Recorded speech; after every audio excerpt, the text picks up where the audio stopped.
Hi friends, आप देख रहे हैं फिल्मी खिचड़ी। मैं हूं रूना आशीष और चलिए हम कश्मीर की सैर करने के लिए फाइनली जा रहे हैं। अप्रैल में आपके बच्चों की छुट्टियां हो गई, आपके स्कूल की छुट्टियां हो गई, आप फ्री हो गए हैं। अगर नहीं हुए तब भी एक वीकेंड का एक ट्रिप मार के आते हैं, क्योंकि इस बार ये जो ट्रिप है आपको पवन एंड अरुणिता लेकर जाने वाले हैं। टूर गाइड बन गए दोनों के दोनों। अब मैं मेरी हालत बताती हूँ। ओके, अप्रैल का ये महीना चल रहा है, मुंबई में भयानक उमस पड़ी हुई है। मेरी तो कल जो पवन अरुणिता का कवरेज करके जो हालत हुई है, उसके बाद तो मुझे लगा हे भगवान, मुझे कभी कोई ठंडी जगह मिलने नहीं वाली। लेकिन मेरी इस बात को गलत साबित करते हुए Pawan and Arunita they took me to Kashmir.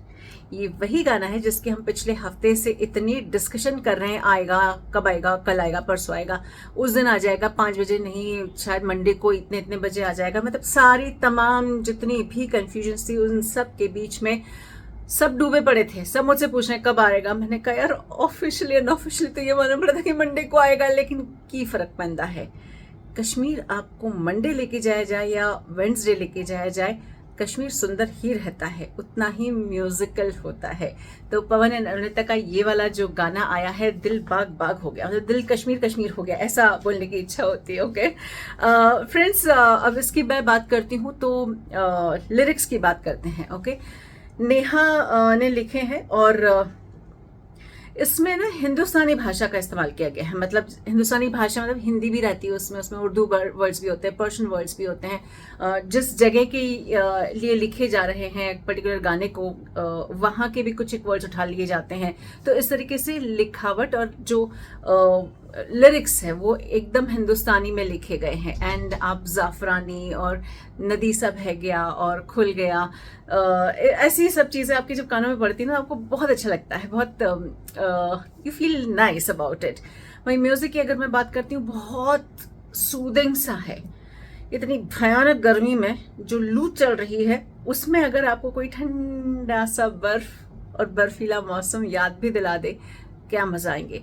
बस यही मजा आपको इसका संगीत दिलाता है। बहुत बहुत सिंपल सा संगीत पीछे चलता रहता है, लेकिन एट द सेम टाइम मैं आपको बताना चाहती हूँ इसमें एक नहीं ऑलमोस्ट 6 से ज्यादा स्ट्रिंग इंस्ट्रूमेंट्स का इस्तेमाल किया गया है। स्ट्रिंग जिसमें कि वो तार लगे रहते हैं। मैं एक एक करके देख रही थी, banjo, bouzouki, then electric mandolin, acoustic mandolin, oud I think यही बोलते हैं इसको, फिर रुआन साज एंड उकेलेली। उफ, मतलब ये सारे ही गिटार के भाई बहन है। बेसिकली आप इतना समझ लो, गिटार के भाई बहन है। बेंजो तो खैर ऐसे ऐसे बजाया जाता है, this is the only instrument which I can play, so banjo इसमें इंक्लूडेड है। इसके तार ना जिस तरीके से झनकते हैं, झनकार इसकी आती है, आपका मन झनकृत कर देता है। ये इसका म्यूजिक बहुत बहुत स्ट्रांगली बनाया गया है। और अब हम पवन अरुणिता की बात करते हैं, उनकी आवाज की बात करते हैं। अरे क्या बात करूं यार, बचा क्या है, सारा समय तो बोलती रहती हूँ मैं, हाय सुंदर है, हाय प्यारी है, हाय दिल को टच करने वाली है, हाय कितनी रूहानी है, हाय कितनी सुंदर है, हाय कितनी मीठी है, हाय कितनी हाई पिच पे गाती है, हाय एक दूसरे के साथ जब गाते हैं तो ऐसा लगता है कि पता नहीं आप कौन सी दुनिया में पहुंच गए। अब नया क्या लेकर आऊं, तो नया ये है कि जब इनकी आवाज आती है आप कश्मीर पहुंच जाते हैं।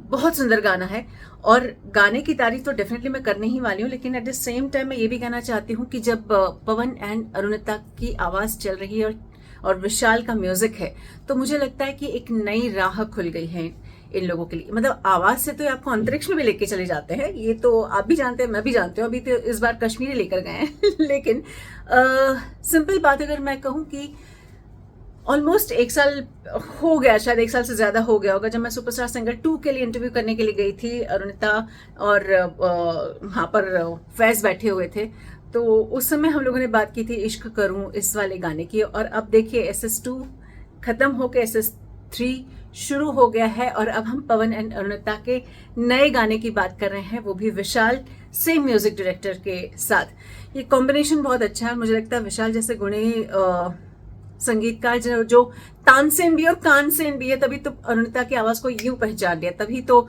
ऐसा हुआ कि उन्हें गाना दे दिया। अब जब वो पवनदीप को भी सुन चुके हैं तो मुझे ऐसा लगता है कि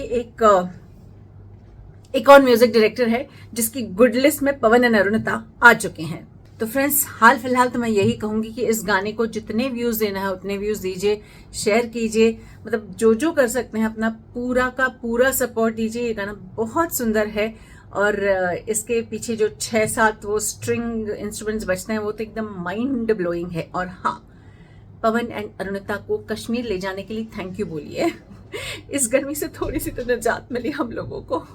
तो फ्रेंड्स, ये बात तो आप मानते हैं ना कि पवन अरुणिता की इस आवाज में बहुत ठंडक मिली है। अब आप मुझे बताइए, आपको ये गाना कैसा लगा, आपको कैसी फीलिंग आई, लिखकर बताइए। जय हिंद।